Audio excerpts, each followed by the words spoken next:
नमस्कार, CSK news में आपका स्वागत है दोस्तों। आज दिन भर की जो फटाफट ब्रेकिंग न्यूज़ निकल गई है, एक एक करके आपको बताएंगे। इसरो ने दाग दी है पहली मिसाइल SSLV-DI, जी हाँ सैटेलाइट। इसके बारे में आपको बताएंगे आखिर क्या कुछ तबाही मचाने वाला है ये आसमान पे जाकर। दूसरी बड़ी अपडेट निकल के आ रही है, अमेरिका में मुस्लिमों की चुन चुन कर हो रही है हत्या, यानी टारगेटेड किलिंग। अमेरिका में मुसलमानों पर बड़ी आफत। तीसरी बड़ी अपडेट, लेह में बस से तिब्बतियों से मिलने पहुंचे दलाई लामा। सोनमलिंग तिब्बत सैटेलाइट पहुंचने पर हुआ भव्य स्वागत, वो भी आपको बताएंगे। अगले अपडेट, सैन्य अभ्यास खत्म करने की तैयारी में चीन। ताइवान की खाड़ी से नो गो नोटिस हटाया गया, क्या है इसके मायने वो हम आपको बताएंगे। भारत अमेरिका के युद्धाभ्यास से चाइना हुआ सरेंडर। चाइना ने अपनी युद्धाभ्यास को खत्म करने का किया ऐलान, वो हम आपको बताएंगे। बांग्लादेश में फिर हुआ आफत शुरू, 50% बढ़े पेट्रोल डीजल के दाम, सड़कों पर उतरे लोग, ये भी हम आपको बताएंगे। इस बीच दिल्ली के बाटला हाउस में NIA की बड़ी कार्रवाई, IS से संबंध रखने वाला मोहसिन अहमद हुआ गिरफ्तार। तो एक एक करके आपको विस्तार से बताएंगे। जहां गाजा पर इजरायली हमले में इस्लामिक जिहाद को सेकंड टॉप कमांडर ढेर हुआ है। इजरायल और गाजा के बीच लगातार युद्ध जारी हैं, तो एक एक करके विस्तार से बताएंगे। लेकिन उससे पहले एक छोटा सा निवेदन, अगर आपने चैनल को अभी तक सब्सक्राइब नहीं किया तो पल पल के अपडेट के लिए चैनल को सब्सक्राइब करना ना भूले दोस्तों। देश के इंडियन आर्मी के लिए अगर आपको भी गर्व है तो इस वीडियो को लाइक करें, शेयर करें। 200 साल पहले बड़ी अपडेट निकल के आ रही है, आपको बता दें बिग ब्रेकिंग। जहां इसरो ने लॉन्च किया अपना पहला SSLV-DI सैटेलाइट। दोस्तों दरअसल Indian space research organisation ISRO ने अपने पहले small satellite launch vehicle mission SSLV को लॉन्च कर दिया। SSLV की आज की लॉन्चिंग में एक अर्थ ऑब्जर्वेशन सैटेलाइट और एक स्टूडेंट सैटेलाइट ने उड़ान भरी। इस ऐतिहासिक मिशन को यहां से लगभग 135 किलोमीटर दूर श्रीहरिकोटा स्थित स्पेस लॉन्च सेंटर से अंजाम दिया गया है। भारतीय अंतरिक्ष अनुसंधान संगठन इसरो ने जानकारी दी है कि SSLV रॉकेट की लॉन्चिंग सक्सेसफुल रही। रॉकेट ने ठीक तरीके से मिशन को अंजाम देते हुए दोनों सैटेलाइट्स और आज़ादी सैटेलाइट को उनकी तय कक्षा में पहुंचा दिया गया है, जिसके बाद से रॉकेट अलग हो गया है। इसरो ने आगे बताया है कि फिलहाल दोनों सैटेलाइट को किसी भी तरीके का डेटा अभी फिलहाल के लिए कुछ समय के लिए नहीं मिल रहा है। तो एक तरीके से ये भी बड़ी बात। हम चलते हैं एक और अपडेट। अमेरिका ने मुस्लिमों की टारगेटेड किलिंग, न्यू मैक्सिको में चौथे शख्स की हत्या। लगातार चुन चुन कर मुस्लिमों की हो रही है हत्या। दोस्तों अमेरिका में इन दिनों मुस्लिम समुदाय को निशाना बनाया जा रहा है। न्यू मैक्सिको में अब चौथे मुस्लिम युवक की हत्या की वारदात को अंजाम दिया गया है। ऐसे में न्यू मैक्सिको पुलिस और जांच एजेंसियां इस एंगल से भी अब घटना की जांच कर रही हैं कि कहीं ये मुस्लिमों के खिलाफ टारगेटेड किलिंग तो नहीं है। इस वारदात को शुक्रवार को अंजाम दिया गया है। इसके बाद न्यू मैक्सिको की गवर्नर ने भी टारगेटेड किलिंग का अंदेशा जताया है। न्यू मैक्सिको के अल्बकुर्क के पुलिस चीफ हेराल्ड मैदुनो ने भी इस बात की पुष्टि की है कि मुस्लिम समुदाय के एक व्यक्ति की हत्या कर दी गई है। हालांकि इस दौरान मारे गए व्यक्ति का नाम और हत्या से संबंधित अन्य जानकारियां अभी जारी नहीं की गई हैं। इससे पहले भी तीनों मुस्लिम व्यक्तियों की हत्या घात लगाकर कर दी गई थी। उन्हें बिना चेतावनी या बचने का कोई मौका भी नहीं दिया गया और मार दिया गया था। पुलिस चीफ ने आशंका जताई है कि हत्या भी पिछली 3 हत्याओं से जुड़ी हो सकती है। और ये एक तरीके से अमेरिका में 9 महीने में लगातार कई मुसलमानों की हत्या हो चुकी है। ऐसे में मुसलमानों पर संकट के बादल जो है अमेरिका में छा गए हैं और एक तरीके से टारगेटेड किलिंग मुसलमानों को हो रही है। तो ये यानी आप समझिए अमेरिकी भी इन जिहादियों से उब गए हैं। एक और अपडेट, लेह में बसे तिब्बतियों से मिलने पहुंचे दलाई लामा। सोनमलिंग तिब्बत सेटलमेंट पहुंचने पर हुआ स्वागत। एक माह के लद्दाख दौरे पर आए दलाई लामा रविवार को लेह में बसे तिब्बत के निवासियों से मिले। दलाई लामा के लेह के चौगल मसर से सोनमलिंग तिब्बत सैटेलाइट पहुंचने पर तिब्बत के झंडे लहराकर उनका जोरदार स्वागत हुआ। 4 साल के बाद यह दलाई लामा की तिब्बत सेटलमेंट का पहला दौरा है। ऐसे में उनके दर्शन करने के लिए सुबह से ही तिब्बती लोगों की भारी भीड़ जमा थी। ऐसे में सुबह 9 बजे तक चले कार्यक्रम में दलाई लामा तिब्बत सेटलमेंट के निवासियों को शांति, अहिंसा और मानवता का संदेश भी देते रहे। इस बीच आपको बता दें, दलाई लामा के लेह में पहुंचने के बाद चीन तिलमिलाया हुआ है। दलाई लामा ने लेह में बसे तिब्बतियों से मुलाकात की, एक बार फिर से हौसला अफजाई किया और वो पुराने दिन याद आ गए जब पूरे चीन की खास करके तिब्बत के उन इलाकों में ये तिब्बती रहते थे। लेकिन आपको बता दें चाइना इससे तिलमिलाया हुआ है। चाइना पूरे तरीके से अलर्ट हो गया है। चाइना को लग रहा है कि भारत जिस तरीके से लेह में तिब्बतियों को फिर से एक बार जगा रहा है। ये कहीं ना कहीं चाइना के लिए ही भारी पड़ सकता है। ऐसे में एक लाइक तो बनता ही है इन तिब्बतियों के लिए। हम चलते हैं एक और अपडेट। सैन्य अभ्यास खत्म करने की तैयारी में चाइना ताइवान की खाड़ी से नो गो नोटिस हटाया। दरअसल चीन ताइवान को घेर कर किए जा रहे अपने अब तक के सबसे बड़े सैन्य अभ्यास को समाप्त करने के लिए तैयारी किया है। खबर के मुताबिक उसने इलाके के लिए नो गो नोटिस हटा लिया है। अपने सैन्य अभ्यास में चाइना ने ताइवान के चारों ओर लड़ाकू जेट, युद्धपोत और बैलिस्टिक मिसाइलों को तैनात किया है, जिसे विश्लेषकों ने नाकाबंदी और ताइवान पर अंतिम हमले की तैयारी का रिहर्सल करार दिया है। द गार्जियन की खबर के मुताबिक चीन अपना सैन्य अभ्यास रविवार को समाप्त करने के लिए तैयारी कर रहा है। हालांकि चीन ने कोरियाई प्रायद्वीपों के बीच स्थिति LOC में 15 अगस्त तक चलने वाले एक नए सैन्य अभ्यास को शुरू करने की घोषणा कर दी है। कुछ अपुष्ट रिपोर्टों के अनुसार चीन ने सैन्य अभ्यास के इलाके के लिए दिए गए अपने नो गो नोटिस को हटा लिया है। क्षेत्रीय सैन्य विश्लेषकों के अनुसार ताइवान के आसपास सैन्य अभ्यास के लिए दी गई चीन की नौ परिवहन और हवाई परिवहन की चेतावनी की समय सीमा खत्म हो गई और चीन ने अपने सैन्य अभ्यास को आगे नहीं बढ़ाया जैसा पहला सोचा गया था। अगली एक और अपडेट। सैन्य ताकत की पूरी धमक दिखाने की तैयारी में ड्रैगन, बोहाई और LOC भी करेगा मिलिट्री एक्सरसाइज। दोस्तों, चीन ने ताइवान को घेर किए गए सैन्य अभ्यास के बाद अपनी सैनिक ताकत की पूरी धमक दिखाने का फैसला किया। खत्म हो रही लाइव फायर ड्रिल के बाद PLA अब और ज़्यादा सैन्य अभ्यास आयोजित करेगा। आपको बता दें, इस बीच बीजिंग ने बोहाई सागर में पीले सागर के दक्षिण में महीने भर चलने वाले लाइव फायर सैन्य अभ्यास की घोषणा की है, जबकि ताइवान के आसपास बड़े पैमाने पर लाइव फायर सैन्य अभ्यास का अंतिम दिन रहा। साउथ चाइना मॉर्निंग पोस्ट की खबर के मुताबिक चाइना मैरीटाइम सेफ्टी एडमिनिस्ट्रेशन ने जानकारी दी है कि बोहाई सागर में सोमवार से 8 सितंबर तक और रविवार से 15 अगस्त तक LOC के दक्षिणी हिस्सों में सैन्य अभ्यास चलाया जाएगा। अगली एक और अपडेट निकल के आ रही है। बांग्लादेश में 50% बढ़े पेट्रोल और डीजल के दाम, सड़कों पर उतरे लोग। तो ये आपको बता दें, हालात श्रीलंका में बेहद बदतर हो गई है। बांग्लादेश में तेल की कीमतों में लग गई है आग। आपको बता दें, सड़क पर फिर से लोगों ने विरोध प्रदर्शन शुरू किया है। दोस्तों, श्रीलंका में अब श्रीलंका के बाद अब बांग्लादेश के आर्थिक संकट के सबसे बुरे दौर से गुजर रहा है। यहाँ पेट्रोल दामों में 50% तक की बढ़ोतरी कर दी गई है। यहाँ भी श्रीलंका जैसी स्थिति बनती चली जा रही है। बढ़ती महंगाई कीमतों के कारण जनता सड़क पर उतर आई है। देश के कई शहरों में प्रदर्शन चल रहा है। गुस्साई जनता ने पुलिस वाहन को क्षतिग्रस्त कर दिया है। बांग्लादेश में जो वर्तमान हालात हैं, उनसे साफ है कि स्थितियां और बिगड़ सकती हैं। आपको बता दें, बांग्लादेश के वित्त मंत्री ने अंतर्राष्ट्रीय मुद्रा कोष IMF से $4.5 अरब का कर्ज मांगा है। इतना ही नहीं, आर्थिक तंगी से जूझ रहे बांग्लादेश में दूसरे देशों से आयात किए जा रहे तेल की सप्लाई बाधित हो गई है। नतीजा यहाँ डीजल से चलने वाले पावर प्लांट को परताला पड़ गया है। देश के केंद्रीय बैंक के खजाने में इस हद तक गिरावट आई है कि कई तरीके के सामानों के आयात पर पाबंदी लगा दी गई है। तो एक तरीके से अब श्रीलंका वाला हाल जो है वो बांग्लादेश का भी होता चला जा रहा है। एक और अपडेट निकल के आ रही। दिल्ली के बाटला हाउस में NIA की बड़ी कार्रवाई। ISIS से संबंध रखने वाला मोहसिन अहमद गिरफ्तार, कई दस्तावेज बरामद। दिल्ली के बाटला हाउस में राष्ट्रीय जांच एजेंसी ने ताबड़तोड़ छापेमारी में एक ISI के सक्रिय सदस्य को गिरफ्तार कर लिया है। इस आतंकी का नाम मोहसिन अहमद बताया जा रहा है। यह क्रिप्टो करेंसी की मदद से आतंकी फंडिंग करता था। NIA ने रविवार को 6 जगहों पर छापेमारी की, जिसके बाद से उसे ये सफलता मिली हुई है। स्वतंत्रता दिवस से पहले राष्ट्रीय जांच एजेंसी NIA ने दिल्ली के एक तलाशी अभियान शुरू किया है और IESI मॉड्यूल की गतिविधि में कथित रूप से शामिल एक आरोपी को गिरफ्तार किया गया। आरोपी की पहचान नई दिल्ली में बाटला हाउस निवासी मोहसिन अहमद के रूप में हुई है।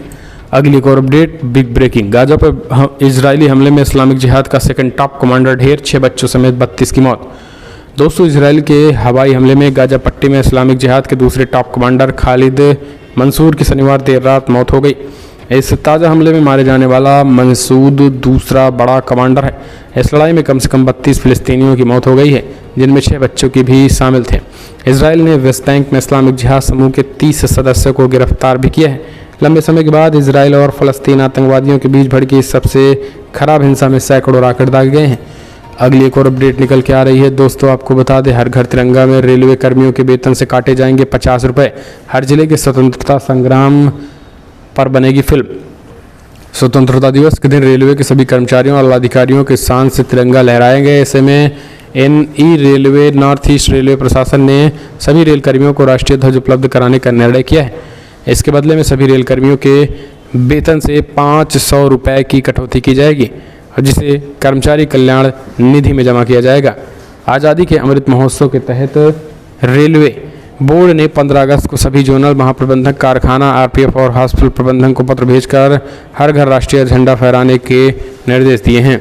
अगली एक और अपडेट निकल के आ रही है दोस्तों। उपराष्ट्रपति चुनाव में धनगढ़ की धाकड़ जीत से बीजेपी ने विपक्षी एकता में लगाई सेंध, काफ़ी खराब रहा प्रदर्शन।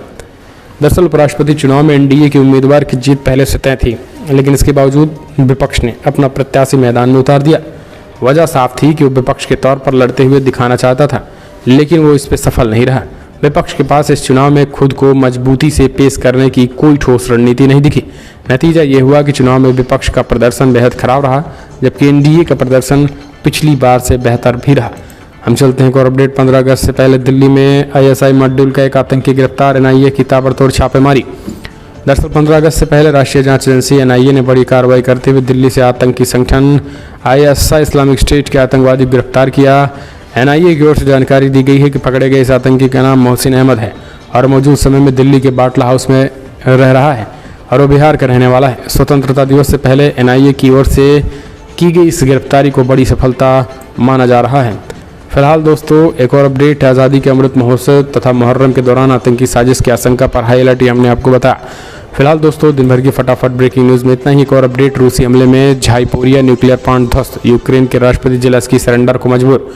दोस्तों बड़ी खबर निकल के आई, जहां आपको बता दें लगातार पश्चिमी देशों में के चक्कर में फंसे जेलेंस्की इस वक्त अपने लोगों की ज़िंदगी खतरे में डाल चुके हैं। जहां उन्हें जंग को रोकने के लिए काम करना चाहिए तो उसे भड़काने का काम कर रहे हैं। पश्चिमी देशों से मिल रही मदद के चलते जेलेंस्की रूस से लड़ पा रहे हैं, वरना कुछ ही दिनों में यूक्रेन रूस के कब्जे में होता। हालांकि वैसे भी अमेरिका संग पश्चिमी देशों के साथ आ जाने के बाद रूस का यूक्रेन कुछ नहीं बिगाड़ पा रहा है और यही कारण है कि अब धीरे धीरे ओवैसी के बयान पर भारत ने मुंह तोड़ करारा जवाब दे दिया है। विदेश मंत्रालय ने कहा है कि ओवैसी का बयान सांप्रदायिक एजेंडे से प्रेरित है और विदेश मंत्रालय के प्रवक्ता रिंदम बगाची ने शुक्रवार को मीडिया के सवालों से जवाब में कहा है कि फिलहाल जम्मू कश्मीर पर इस्लामिक सहयोग संगठन के महासचिव द्वारा जारी बयान कट्टरता का प्रतीक है। बगाची ने आगे कहा है कि जम्मू कश्मीर भारत का अभिन्न अंग है और रहेगा।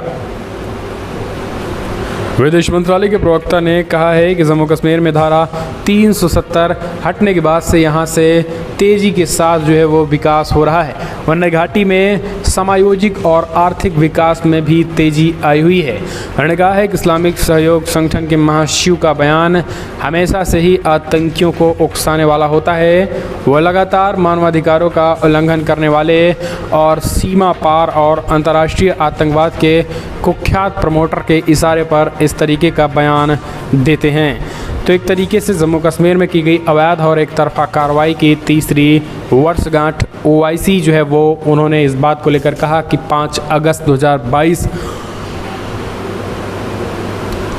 भारत के कब्जे वाले जम्मू कश्मीर में की गई अवैध और एक तरफा कार्रवाई की तीसरी वर्षगांठ है। इसके बाद जम्मू में कश्मीर में गैर कानूनी ढंग से डेमोग्राफिक बदलाव सहित सभी अवैध कदम उठाए गए थे। इस तरीके की अवैध कार्रवाई ना हो तो जम्मू कश्मीर की विवादित स्थिति क्यों बदल सकती हो, न ही कश्मीर के लोगों को वैध अधिकार को प्रभावित कर सकती है। जम्मू कश्मीर पे मुस्लिम देशों ने ये बयान ये जहर उगला था। इसके बाद से ओवैसी ने करारा जवाब दिया, मुंह तोड़ जवाब दिया, कहा हम कश्मीर के लोगों का करते हैं समर्थन। ओवैसी ने यह कहा कि हम कश्मीर और कश्मीरियत का समर्थन करते हैं और भारत को चाहिए कि आज़ादी दे दे। तो 5 अगस्त की इस चीज़ को वो भी तिल मिला रहे हैं। हम चलते हैं एक और अपडेट निकल के आ रही है दोस्तों, आपको बता दें जहां श्रीलंका में घुसने की जुगत में था चीनी जासूस जहाज, भारत ने लगवाई रोक। दरअसल भारत ने एक कूटनीतिक झटका दे दिया जिससे चीन तिलमिला गया है। आर्थिक संकट से जूझ रहे श्रीलंका की सरकार ने चीनी सरकार से कहा है कि वो हम्बनटोटा बंदरगाह पर अपने space satellite tracker ship Yuan Wang 5 की यात्रा को तब तक के लिए टाल दे जब तक कि दोनों सरकारों के बीच कोई सलाह मशविरा ना हो जाए। जासूसी जहाज़ के 11 अगस्त को चीनी लीन्स पर हम्बनटोटा बंदरगाह पर ईंधन भरने और 17 अगस्त को वहां से निकलने की योजना तय की गई थी। हालांकि भारत ने इस जासूसी जहाज़ को लेकर चिंता जताई थी। हिंदुस्तान टाइम्स के मुताबिक रिसर्च स्ट्रोक सर्वे पोत के रूप में नामित युआन वांग 5 को 2007 में तैयार किया गया था। और इसकी क्षमता करीब 11,000 टन है। सर्वेपोत 13 जुलाई को चीन के शिनजियांग शहर में रवाना हुआ और वर्तमान में ताइवान के करीब है। यहाँ चीन अमेरिका प्रतिनिधि सभा की स्पीकर नैन्सी पेलोसी के स्वशासित द्वीप का दौरा करने की अनुमति के लिए ताइपे के खिलाफ अभ्यास में जुटा हुआ। अगली एक और अपडेट निकल के आ रही है दोस्तों। इजराइल ने गाजा पर किए ताबड़तोड़ कई हवाई हमले, हमास के कमांडर समेत 10 लोगों की मौत। दोस्तों, इजराइल ने शुक्रवार को गाजा पर कई हवाई हमले किए। हमले में हमास के एक कमांडर समेत कम से कम 10 लोगों की मौत हो गई, जबकि 40 से अधिक लोग घायल हो गए। फ़लस्तीन के अधिकारियों ने यह जानकारी दी।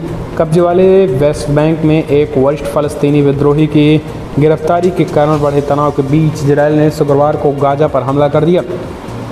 गाजा शहर में धमाके की आवाज़ सुनाई पड़ी, जहां एक ऊंची इमारत की 7वीं मंजिल में धुआं निकल रहा था। विद्रोही समूह हमास ने कहा है कि हमले में उनके वरिष्ठ कमांडर तैसीर अल जबारी की मौत हो गई है, तो इजराइल लगातार हमलावर है।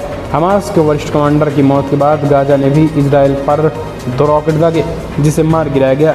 इजराइल की कान टीवी ने ये खबर दी है और खबर के अनुसार शुक्रवार को गाजा में इजराइल द्वारा हवाई हमले करने के बाद रॉकेट दागा गया था।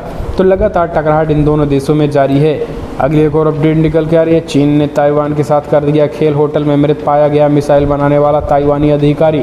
जी हां, अमेरिकी प्रतिनिधि सभा की अध्यक्ष नैन्सी पेलोसी के ताइवान दौरे के बाद चीन की लगातार बौखलाहट देखने को मिल रही है। यही वजह है कि वो लगातार ताइवान के खिलाफ आक्रामक और साजिशें रचना शुरू कर दिया है। दोनों देशों के बीच चल रही टेंशन के बीच ताइवान के एक सीनियर मिसाइल डेवलपमेंट अधिकारी होटल के एक कमरे में मृत पाए गए हैं। इस घटना के बाद सभी का शक चीन पर है। लोगों का मानना है कि ये चीन की नई साजिश हो सकती है। चीन खुद कह चुका है कि उसके द्वारा पिछले 2 दिनों में ताइवान के आसपास सबसे अधिक लड़ाकू विमानों और 10 युद्धपोतों ने बड़े पैमाने पर हुए सैन्य अभ्यास में हिस्सा लिया है। चाइना पर इसलिए भी इसका वो जा रहा है क्योंकि चाइना अपने लगभग हज़ारों जासूस वो ताइवान में छोड़ रखे हैं। ताइवान और चीनी सब एक ही जैसे हैं, एक ही जैसी भाषा है और यही कारण है कि अब उन में जो है पहचानना एक तरीके से एक बहुत मुश्किल बात है।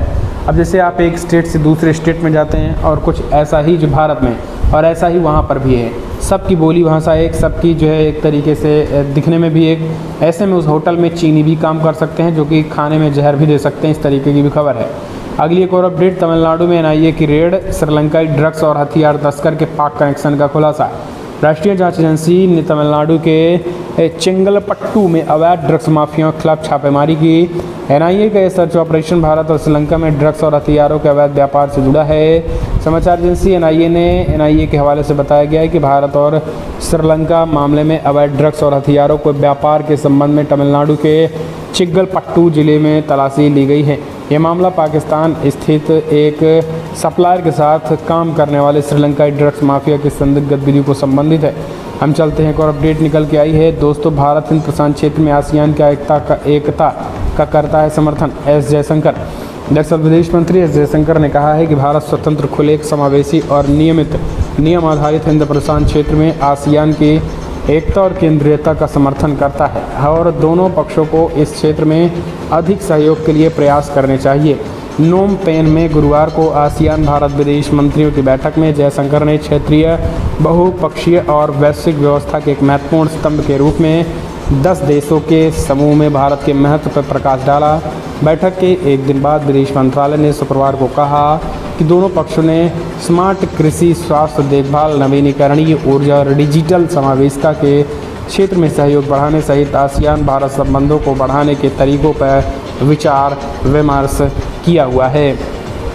इसमें कहा गया है कि मंत्रियों ने आपसी हित के महत्वपूर्ण क्षेत्रीय और अंतर्राष्ट्रीय मुद्दों पर चर्चा, विचार विमर्श साझा किया है और आगामी आसियान भारत शिखर सम्मेलन की तैयारियों पर चर्चा की गई है। अगली एक और अपडेट निकल के आई है दोस्तों। हवाई क्षेत्र के उल्लंघन पर भारत ने चीन को हड़काया। कहा, अगर उलझाने और उकसाने की हरकत की तो सुलझा देंगे मैटर 1 मिनट में। दरअसल हवाई क्षेत्र के उल्लंघन को लेकर भारत और चीन के बीच मंगलवार को सैन्य वार्ता हुई। इस दौरान भारत ने कड़े शब्दों में कहा है कि चीन इस तरीके की गतिविधियों से बाज आ जाए बता दें दोनों देशों के बीच ये बातचीत पूर्वी लद्दाख में चुशूल मोल्डो बॉर्डर पर हुई। सरकारी सूत्रों ने इस बात की जानकारी समाचार एजेंसी एएनआई को दी और इसके मुताबिक भारत ने पूर्वी लद्दाख सेक्टर के पास 1 महीने से अधिक समय से चीनी विमानों की उड़ान गतिविधियों पर कड़ी आपत्ति जताई और उन्हें इस तरीके की उकसाने वाली गतिविधियों से बचने के लिए भी कहा हुआ है। अगली एक और अपडेट निकल के आ रही है दोस्तों, भारत को बदनाम करने के लिए अंतर्राष्ट्रीय सहारा लगातार पाकिस्तान लेने की कर रहा है कोशिश। पाकिस्तान सरकार स्वीडन और तुर्की के बीच राजनीतिक मतभेदों का फ़ायदा उठाने की कोशिश कर रहा है। इसके जरिए 5 अगस्त 2019 को अनुच्छेद 370 को निरस्त करने के लिए भारतीय फैसलों की निंदा कराना चाहता है। असल में स्वीडन और तुर्की के साथ पाकिस्तान का रिश्ता स्वार्थ पर आधारित है। स्वीडन नाटो में शामिल होना चाहता है और इसके लिए स्वीडिश सरकार चाहती है कि पाकिस्तान उसके और तुर्की के बीच मध्यस्थ की भूमिका निभाए। पाकिस्तान के तुर्की के साथ अच्छे संबंध हैं और तुर्की नहीं चाहता कि स्वीडन को नाटो में शामिल किया जाए। बदले में पाकिस्तान चाहता है कि स्वीडन जम्मू कश्मीर पर भारत की नीति और अनुच्छेद 370 को रद्द करने के उसके फैसले के खिलाफ अंतर्राष्ट्रीय राय बनाने में मदद करे। स्वीडन संघर्षों के प्रति अपनी उदार संवेदनशीलता और शांति स्थापित करने के प्रयासों के लिए जाना जाता है। पाकिस्तान को उम्मीद है कि नाटो में शामिल होने की इच्छा से वो हमारी बात मान लेगा, जबकि स्वीडन ने करारा झटका दिया। उन्होंने कहा कि हम भारत के खिलाफ एक शब्द भी नहीं बोलेंगे। भारत ने जम्मू कश्मीर में